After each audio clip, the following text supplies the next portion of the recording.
ಭೌತಶಾಸ್ತ್ರ ವಿಭಾಗದ ನೊಬೆಲ್ ಪ್ರಶಸ್ತಿ ಘೋಷಣೆಯಾಗಿದ್ದು ಜಾನ್ ಕ್ಲಾರ್ಕ್, ಮೈಕೆಲ್ ಹೆಚ್ ಹಾಗೆ ಡೆವೊರೇಟ್ ಮತ್ತು ಜಾನ್ ಎಂ ಮಾರ್ಟಿನಿಸ್ ಎಂಬ ಮೂವರು ವಿಜ್ಞಾನಿಗಳು ಪ್ರಶಸ್ತಿಗೆ ಅರ್ಹರಾಗಿದ್ದಾರೆ.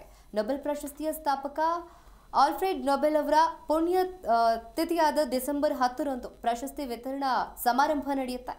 ಕಳೆದ ವರ್ಷ ಜಾನ್ ಹಾಫ್ಫೀಲ್ಡ್ ಮತ್ತು ಜೆಫ್ರಿ ಹಿಂಟರ್ ಭೌತಶಾಸ್ತ್ರದ ನೊಬೆಲ್ ಪ್ರಶಸ್ತಿಯನ್ನು ಜಯಿಸಿದರು.